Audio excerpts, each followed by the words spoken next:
All right, welcome to Gray Pages. It's Taylor and I today. Papa Bear is off doing something else. Hugh, if you don't know who I'm talking about.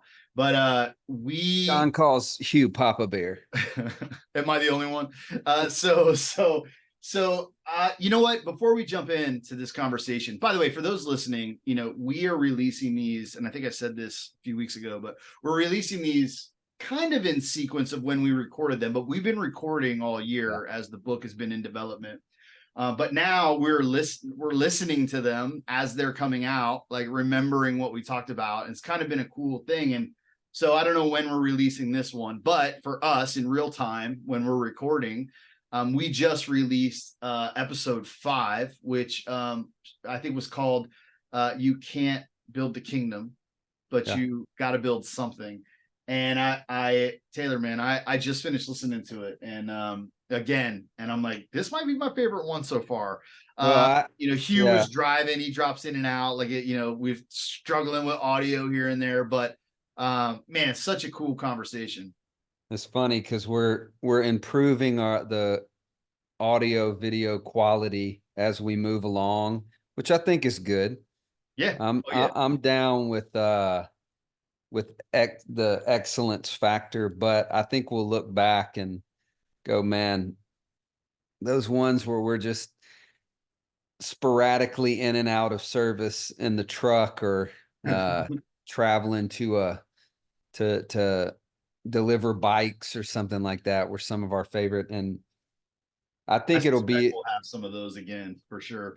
We were just having a conversation with a group of folks recently talking about the archaeology, artistry, and architecture. And I think that was the episode that came out, because we were wrestling through, if I remember, I haven't listened to it yet, but we were wrestling through the idea of architecture, because I called you guys one morning, just, I don't know, a little erratic, saying, hey, we can't build the kingdom. We're not kingdom builders. The kingdom's always been here. We uncover it. And we actually started with the idea of archaeology over architecture. Yep.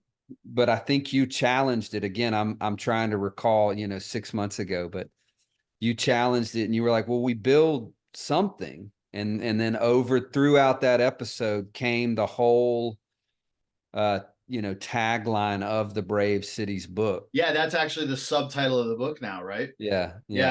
It did come out in that episode. We talked a lot about like searching and seeking to uncover the presence of the kingdom, but like building and architecting tables and places for people to gather, where like setting the table in a way where kingdom can emerge. One of the, and I guess maybe by way of introducing a topic for today, one of the, I'd say one of the important things about those tables that we, if you're talking about a blueprint, people want building blocks, and we've done our best to give what we can. A lot of times it's principles, because these things can't be prescribed, but there are some general rules. I don't know if rules is the right word, but like ethics or whatever. And those get laid out a little bit in the book, and we've talked through some of those. But one that I feel like we haven't talked enough about, and it's come up here and there in conversations, is the idea that, let's start with this, that who is invited to those tables is very important. And that those tables are set in ways that bridge gaps between people. So, if you read, God, I think there's no more repeated charge in all of Scripture than to welcome the stranger. Yeah. And so, the stranger is really important. Even in, I'm thinking like the writer of Hebrews, I was just thinking of this earlier, like he says, keep on loving one another as brothers and sisters. Don't forget to show hospitality to strangers, for by doing so, some people have shown hospitality to angels without knowing it. Continue to remember those in prison as if you were together with them in prison, and those who are mistreated as if you yourself were suffering.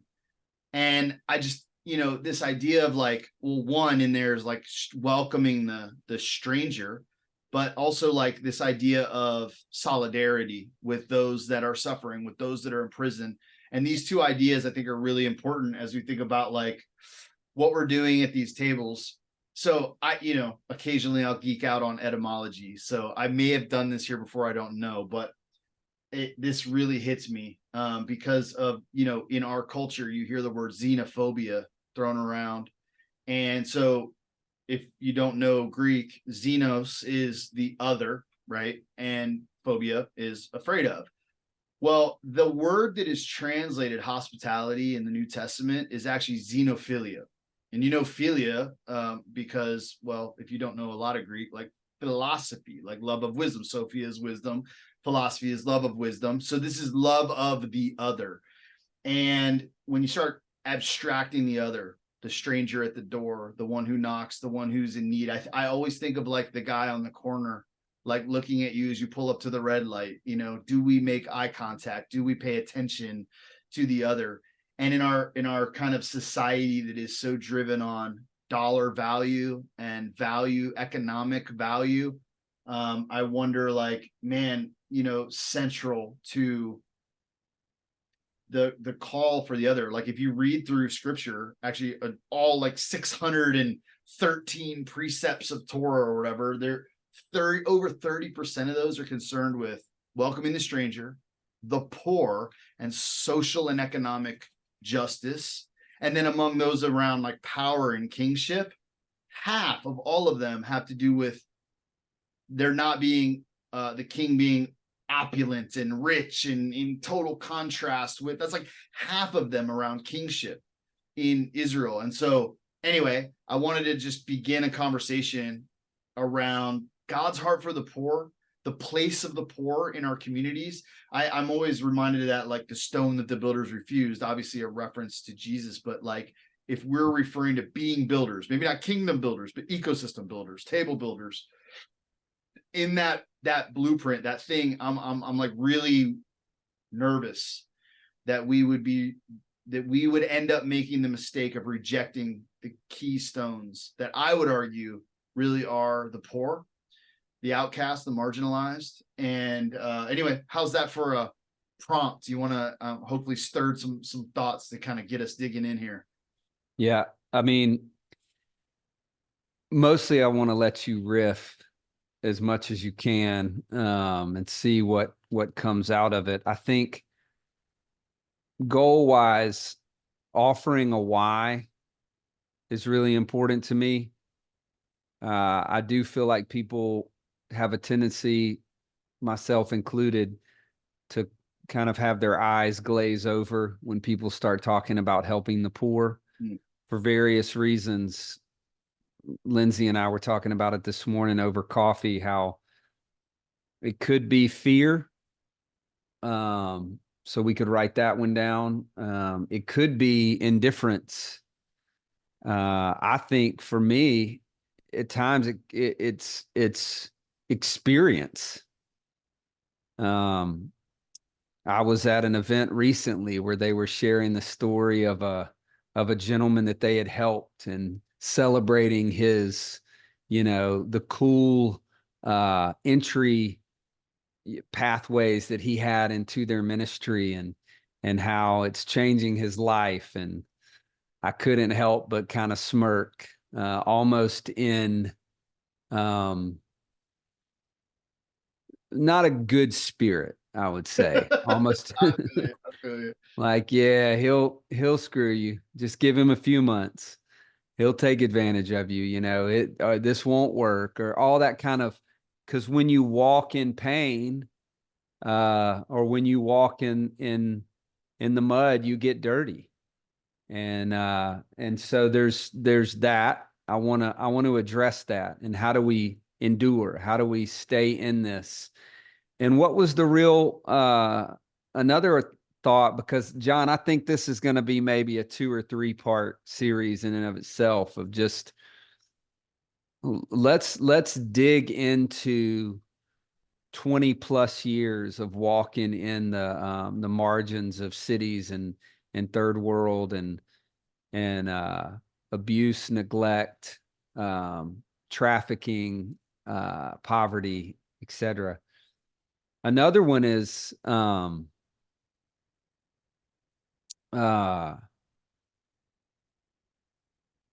drawing a line in the sand with the ethos of brave cities.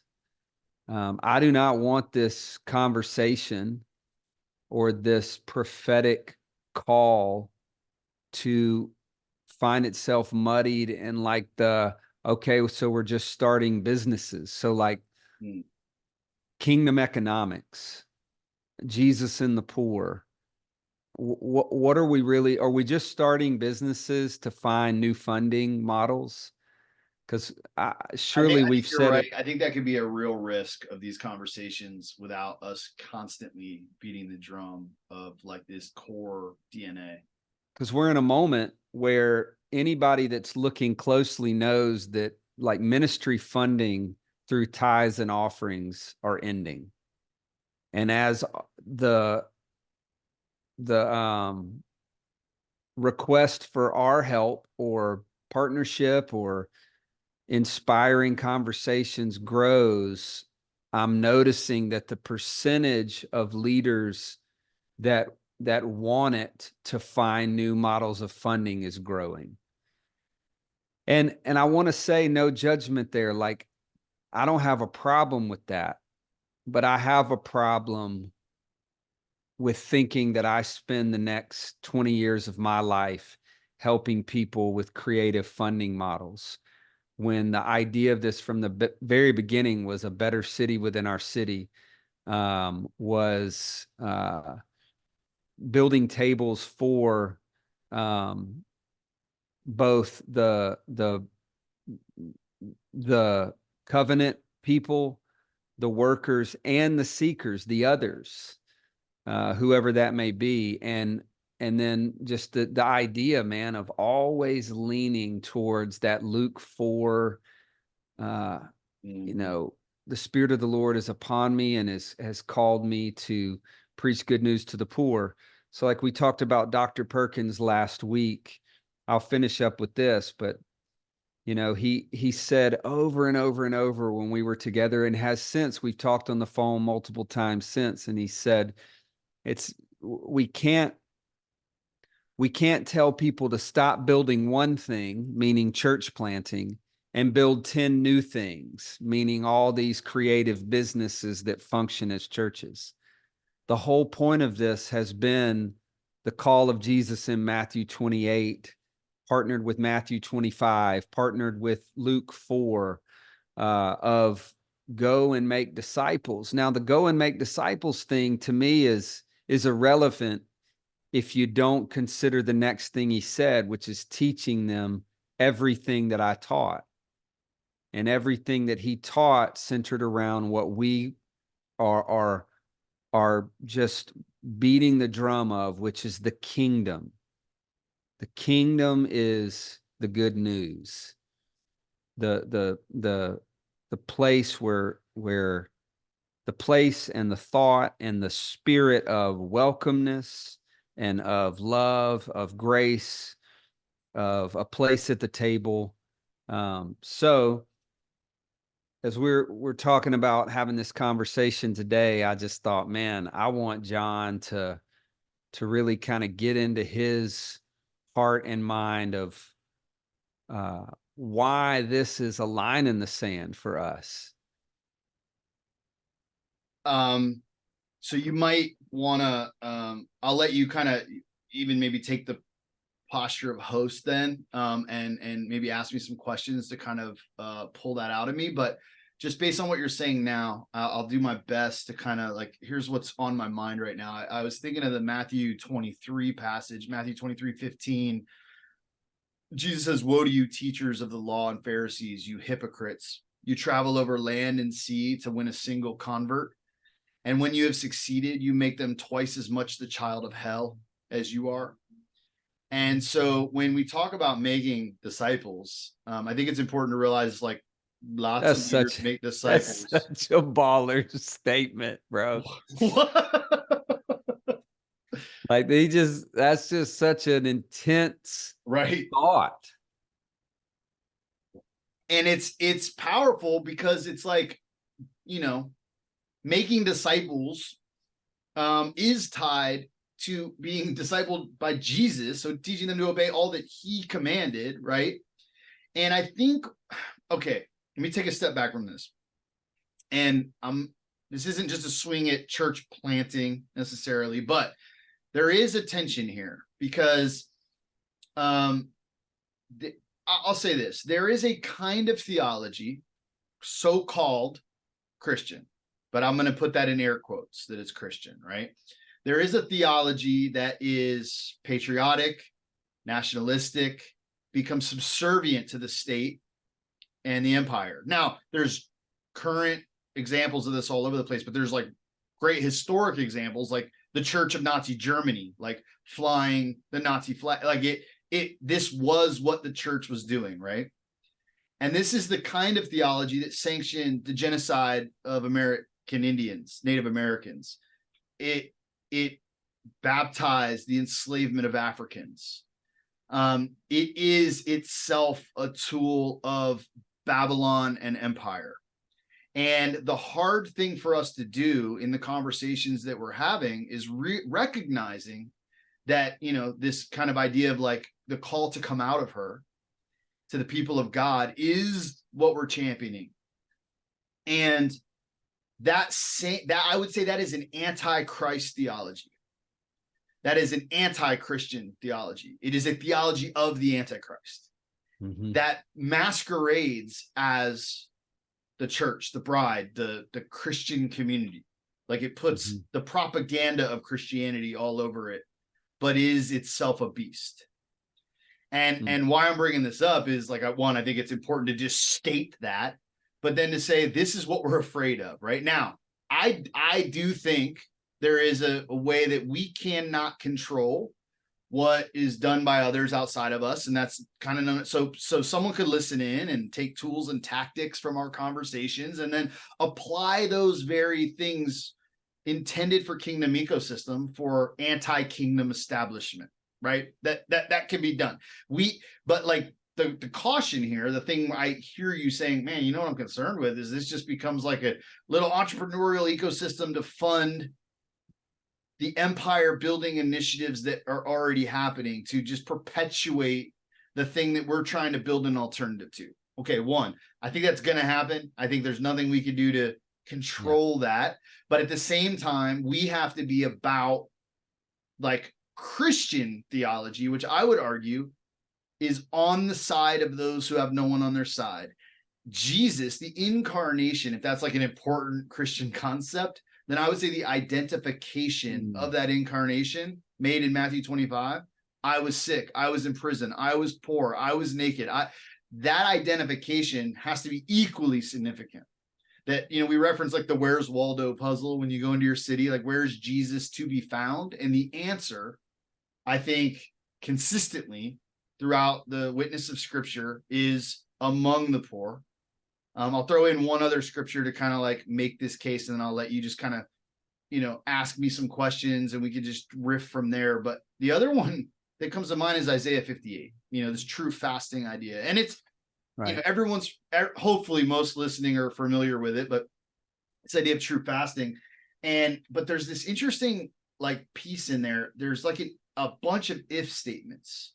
Like if you spend yourself, if you share your food with the hungry, if you spend yourself on behalf of the poor, if when you see the naked, you clothe them, if you bring the homeless into your house, if you welcome the stranger, if you stop turning away from your own flesh and blood. And then there's these thens, and there's a bunch of them. And it's like everything every person who wants a relationship with God longs for. Like, then your light will break forth like the dawn. Then your healing will quickly appear. Then you will be like a well-watered garden.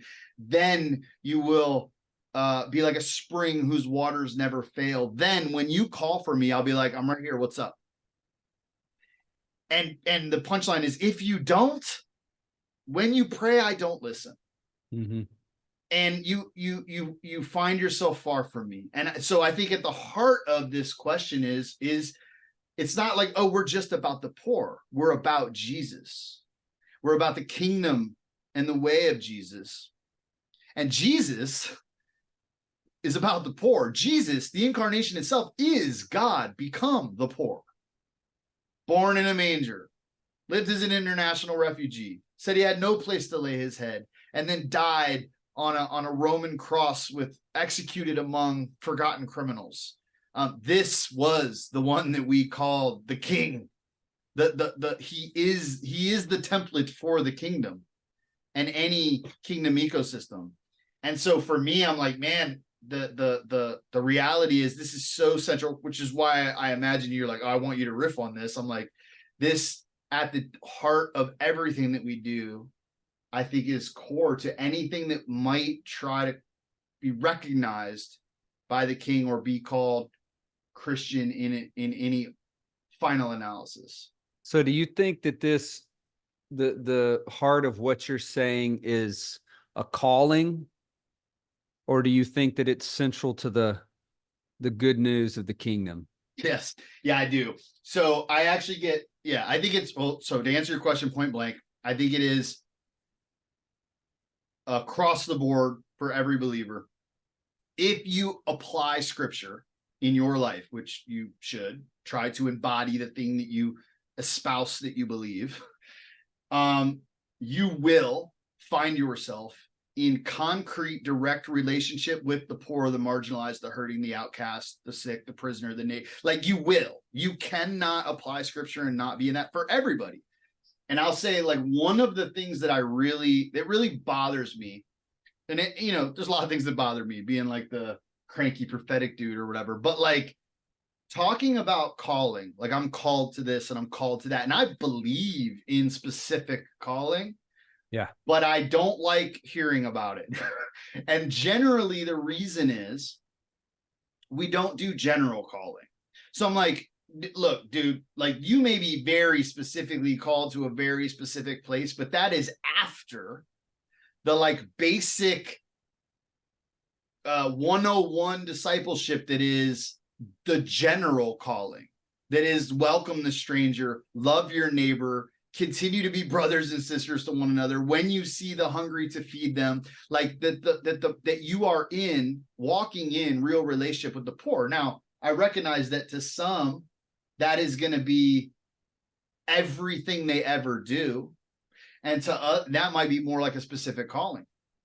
I don't know that every Christian will be doing that with every minute of every day and every dollar they have, but like you won't be like, if you, okay, if you can't, it's one thing to be like, God loves the poor or God's heart for the poor, whatever. But like you specifically, listener, need to be able to tell me like which one, like what's their name? Where do they live? What do they like? What are they up to? What have you learned from them? And that, I think, is central to the call of Jesus. And Matthew 25 is among a bunch of evidence, but is substantial to me because it is the only time that Jesus ever talked about what judgment would look like. Like, what will that final analysis look like? And he'll say, I was sick. I was like, what'll happen is all those nameless faces of the people on the corner or that knocked at your door or your window or people that you stepped over or walked by, those will all flash before you. And there was a separating going on. And there was a bunch of people who said, Lord, when did we see you? And he's like, all of those faces. That was me, my presence, the opportunity to, in like the Hebrews passage we just read, like some have entertained angels without even knowing it. It's like, by the way, the Benedictines, and I know we've got some exciting conversations coming up. We got some folks with the Benedictine community coming on, but like in the Benedict's rule, there's this like strange behavior in the rule. I love it. I when I lived in an intentional community, I tried to talk everyone into doing it, but it's so ridiculous. Yeah. When a stranger comes, like we want it, and then we find out that everybody thinks we're crazy. And well, yeah, no, but like, so like when a stranger comes to the door, the brothers in the monastery are to fall on their knees and prostrate themselves before the visitor in worship, because the stranger at the door is the presence of God. Right. And it's an embodiment of that reality, and you receive them as Jesus. Now, it's pretty obvious why nobody was like, we're just not doing that. Like when magic shows up at the door, we're not like falling to it. Like it's just not happening, homie. But maybe in our hearts we can prostrate ourselves. Maybe in our posture, in our mood, in our interaction, we can. Right. Yeah. Yeah. Yep. Yeah. Yeah. Well, I mean, just the physical expression of that is so countercultural to our kind of Western way of doing It's things. unthinkable.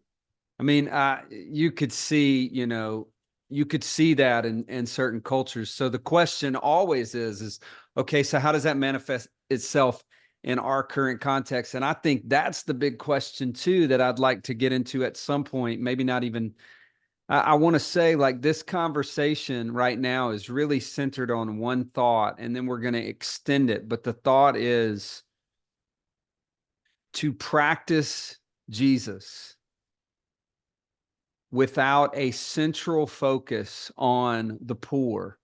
And we can define the poor for you as best as we're able. Is it anti-Jesus? Is it anti-gospel, meaning the good news of the kingdom? And then Isaiah 58, which has been at the core of my family's life for, close to 20 years now. Where does that play in with the listening ear of God? And I want to say something too, that if two people are listening to this, the point is liberation. The point is nearness. The point is intimacy. This has nothing to do with judgment, with you better do this. I would even argue and kind of put some meat to this, but this doesn't really have a lot to do with right or wrong for us. This is like a plea. The story of Jesus, the whole story, pre-Torah, post this moment now, the whole story of God incarnate is a privileged entity coming to a broken, helpless, sacrilegious entity that could not make its way, had no access, had no seat at the table, and building a way, providing a seat, architecting a pathway. That's the thread that runs through the whole story that can't be denied. So to then take that story and say, what we're going to do now is we're going to architect thought and action that creates a great life for us, that is separate from the poor, separate from pain, separate from failure. Because failure is a big part of this conversation. If you choose to walk in a life that's surrounded by pain, poverty, and the outcast, you're embracing a life of what would be considered failure, right? I mean, isn't that the scandal of the cross? Like this is the most ridiculous failure of all.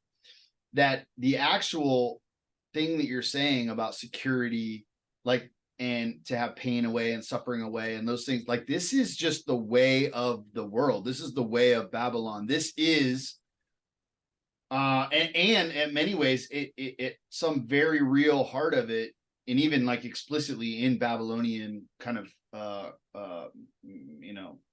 like actual Babylonian like mythology, violence is at the heart of that. Like it takes violence to erect a place of like safety. Like it's in its very cosmogony is like violence, whereas in the way of the kingdom, you have this nonviolence and this solidarity with suffering, to the point that he makes himself obedient even to death, which I think, like, just our relationship to death is so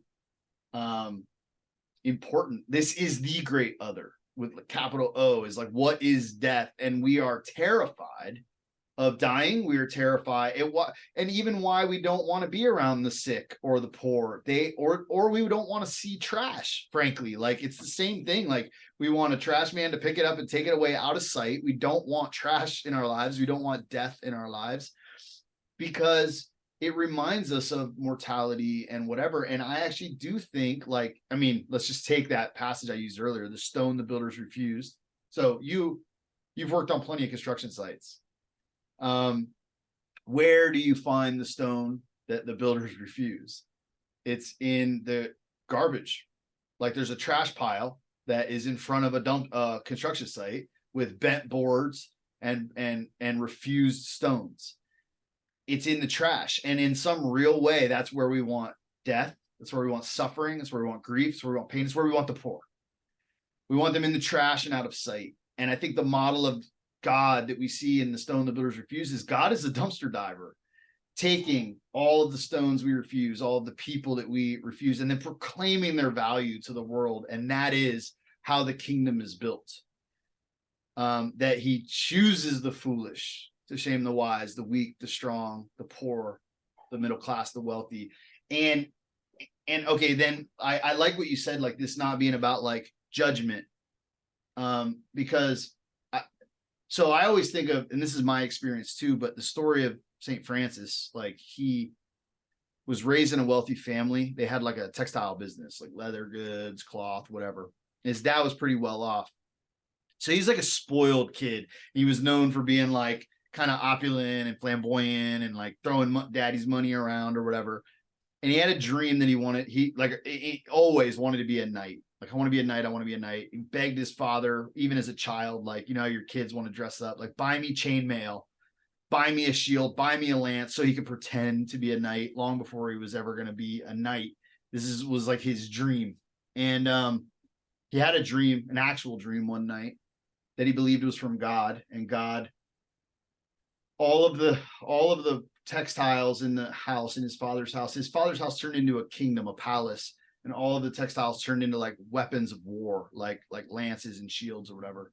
And he said, God, I've been called. He was ecstatic. I've finally been called to go be a soldier, to go be a knight and go to war. And he ends up getting all the stuff and leaving to join the military, effectively, to go be a knight.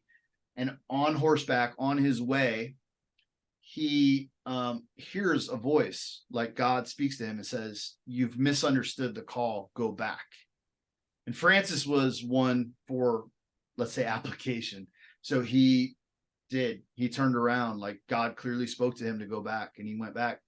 And on his way back, there was a leper in the road. And, you know, these are people that are outcasts, marginalized, like literally had to ring bells, like, stay away. And he was particularly susceptible to, let's say, disgust. Like, it was like the worst possible thing. He wanted nothing to do with this dude. And that voice of God comes to him again and says, this is the war. This is the war right here. And he leaps off his horse and he runs to the dude and he embraces him and he kisses him. And that leper actually invites him back to his leper community, which is where Francis begins to live. And they welcome him in.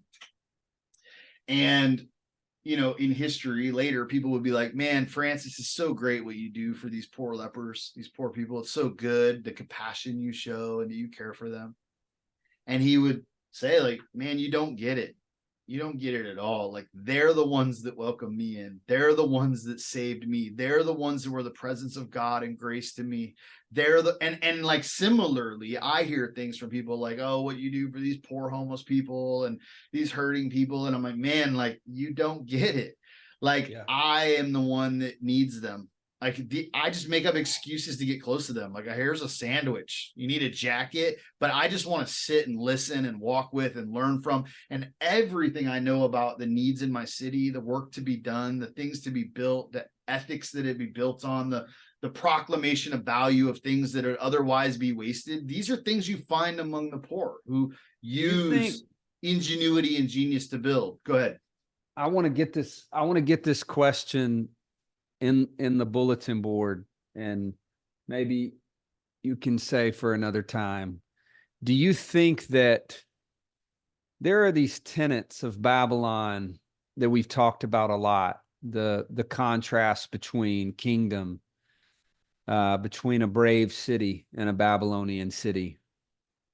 The easy things are, you know, wealth disparities, the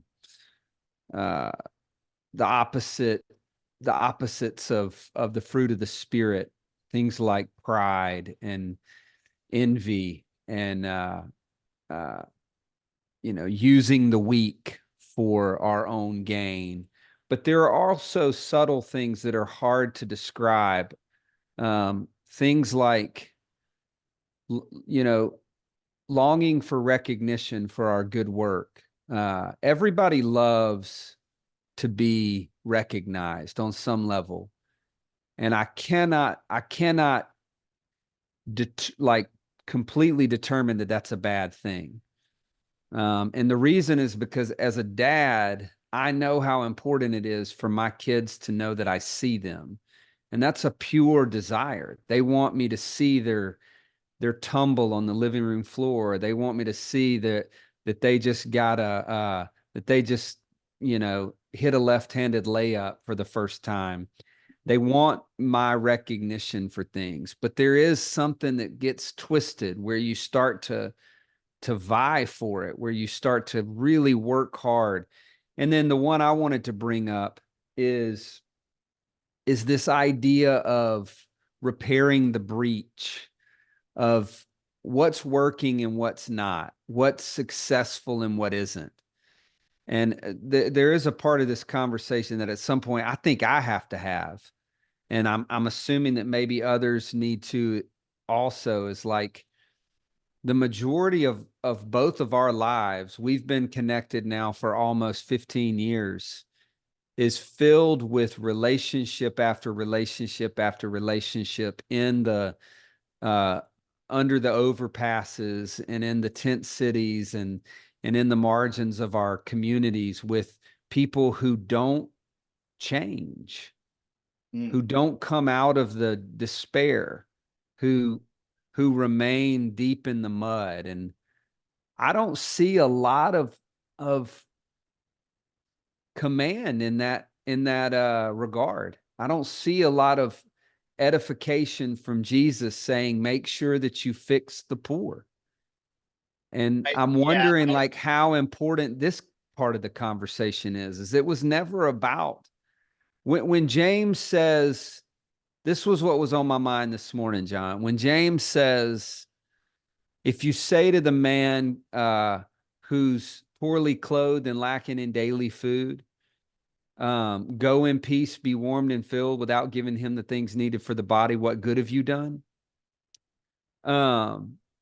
He doesn't indicate anything about and help to make sure that he never needs you again. He just says, give him food for the body.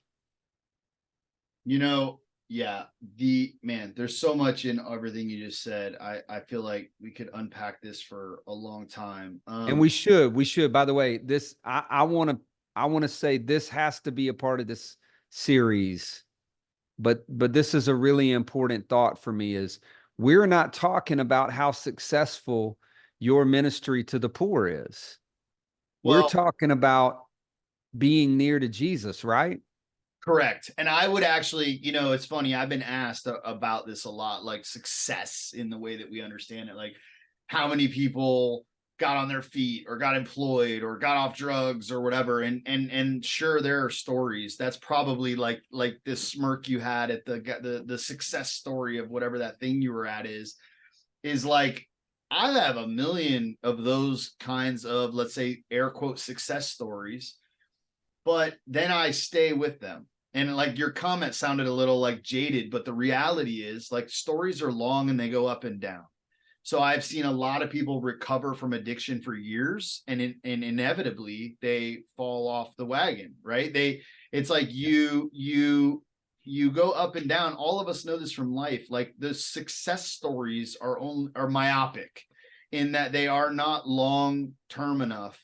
And in reality, like if this is not good for prayer letters or people like telling success stories as a metric, but I would say that relationship is the measure of success. So like I had a friend that he lived with us for a season, and we say that again. The measure of success is relationship. So like this brother may never, this sister may never recover, may never get on their feet, so to speak. But that the reciprocal relationship, like that, maybe I have a jacket that they need, maybe I have some shoes or some food or shelter, a room to share, but they have something that I need.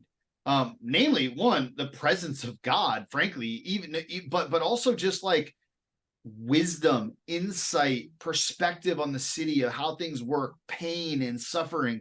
Like there's so much there that we desperately need in our lives that we want to avoid and run away from the things that we most need in our lives. And I would say this is why I thought the Francis story is so powerful. It's like, no, I'm the one that got healed there.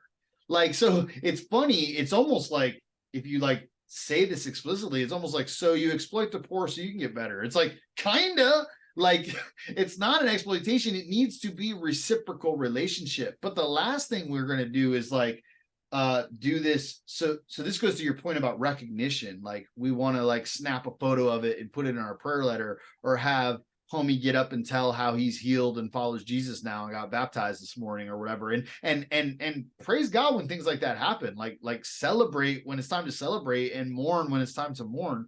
But like to your point, the reality, this is like a deep like identity question. I think the desire to be seen, like your kids need to be seen by you, right? That's important that we see each other. This is what one thing I would say, even when you pull up to a red light and there's a homeless person on the corner and they'll say you don't have any money to share, which is often the case with me. I don't have a lot of money, but I will roll the window down and say, what's up? Because to see them is a huge gift for people that are namely invisible and avoided and whatever. It's like, it's something relational, right?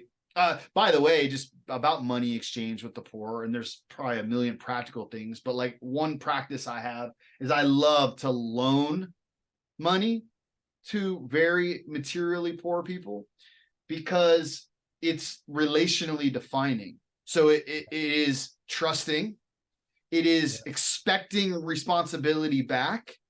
It is an opportunity to, and I can't tell you, like, one, if you don't pay me back, one, I was never really like, whatever, I counted on losing. It was like giving it. If you don't give it back, I have an opportunity to forgive and teach and whatever. But also you've defined now the relationship in perpetuity. Like now I'm not handing over money to you. So we got that figured out. Right. But at the same time, then, like, I can't tell you. There's some strategy to it. I cannot tell you though, the way that my neighbor walks over with his chest puffed out to slap $20 in my hand like a man and to go, here's that money I owe you. And typically I put it in that little stashy spot in your wallet where it's like for next time he needs it. It's kind of like his, like a little savings account for him, but like, I love that. And it is strategy and it is tactical, and hopefully that's helpful to people listening. But for me, the goal is actually relationship. It's why if someone's like, hey, can I get money for a bus pass? If you could do it, great. But what would be better is to put them in your car and drive them there, not because you don't trust them with the cash or don't believe their story. It has the benefit, the added benefit of like, here, I'll give you a ride. They're like, nah, never mind. I just wanted the money. Like, cool. Well, I guess we're done here. But then now we get in the car and we drive somewhere and we have 15 minutes together. Tell me your story. I might learn from you. I might have an opportunity to share something with you, to encourage you. And now we've begun a relationship. And when I see you again, you're not that dude that I gave a bus pass money to. And that's what I'm saying. That's what I want to remedy Man, I would love to give some liberty to some friends in this conversation of nothing has to come out of that. Nothing. You don't have to then tell of how that person through your conversation developed a keen sense of financial awareness and Bro. got their own home within the next couple of months and now is working full time for a Fortune 500 company. All you have to do is remember that you sat with them. Yeah. You saw them, they saw you, and there will be a moment. If you believe the parables of Jesus have some kind of tie-in to reality, Luke 16, the parable of the dishonest manager, there will be a moment where friends that you didn't even remember welcome you into your eternal dwelling. Mm-hmm.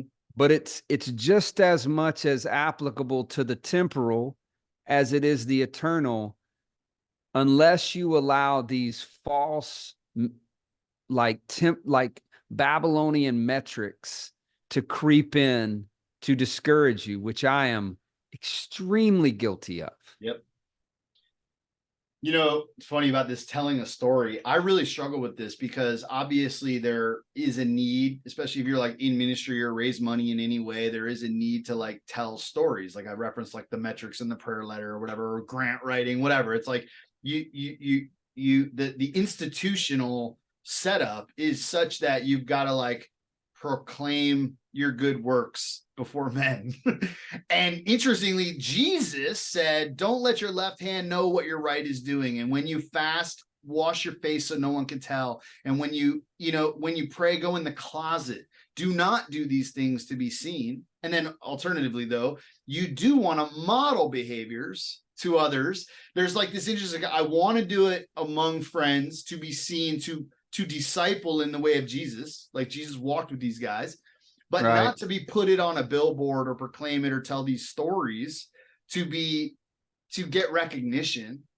This is why I think it's so important that Jesus, before he began his ministry, hears from God, you are my son whom I love, and in you I am pleased. I actually think that is what all of us need a good dose of, is like, God is, can you hear the Father say, I'm pleased with you? Like before you do anything, you like now, okay, now we're good. Then this is the overflowing of love from that. And now you're set free to kind of engage in loving, giving, sacrificial relationship with others, which ultimately, while it may require sacrifice, ultimately is anything but. It's back to your point. Like, this is about liberation. It's about being free. And by the way, one other thing here about to that point is so at a fundamental theological place, we were created, like Genesis 1, we're created in the image of God. Well, what do we know of God at that point? That God is free to create and creative. That's what we know. So I would say we are made fundamentally, humans are to be free and to build, to create. And this is actually at the heart of all of my like work ethic stuff and whatever. And this is why you have this tree in the garden, because there had to be an opt out. Anything, push this button and you're out, whatever, because otherwise we're prisoners, even if it's in paradise. Like, freedom is so fundamental. And then this is why, like Luke 4, you reference, like, I came to proclaim freedom to captives. Like, this is the liberating work of the kingdom, is to set us free. Now, why I'm bringing all that up, why freedom is so important to me, is I would actually argue that poverty isn't just a lack of stuff. The opposite of poverty is not stuff or wealth. The opposite of poverty is freedom.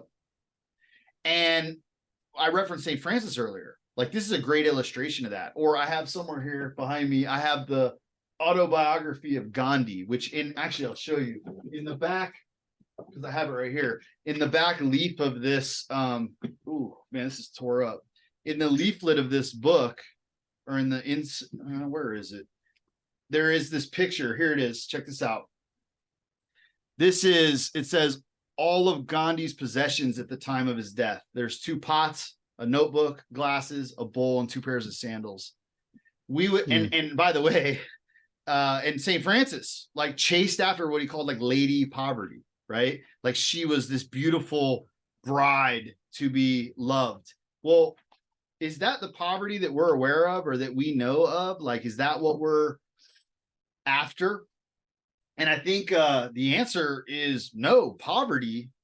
Uh, poverty in this sense is like a liberation. Like, how could Gandhi was free to release all of these material possessions.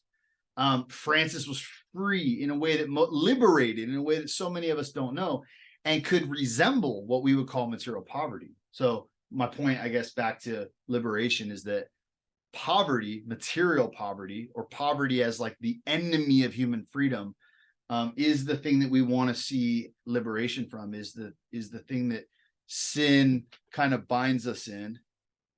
All right, guys, forgive the pause there. I kept ranting because Taylor dropped off, but I got a text from him that it looks like his laptop died and he fell off and is not able to charge it right now.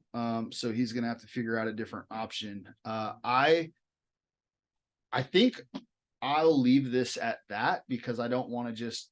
I mean, I know I did a lot of ranting in this episode, but I'll leave you with that. That poverty is the opposite of freedom. And we are called to be free. We are created to be free. The work of Jesus is to set us free. The way of the kingdom has to do with freedom.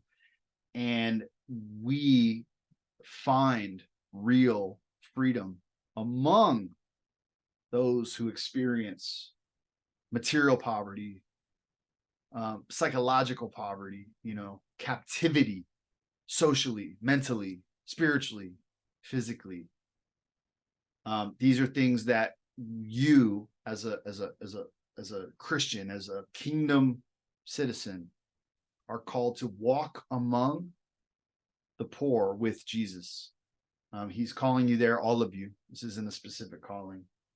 And I'm going to go ahead and wrap us up there. Thank you guys for listening. Sorry about the little fumble here at the end. But this will be an ongoing conversation. I'm looking forward to digging into some of the more kingdom economic stuff around ecosystems, the place of the poor at the table and in partnership with us. Love you guys. Till next time.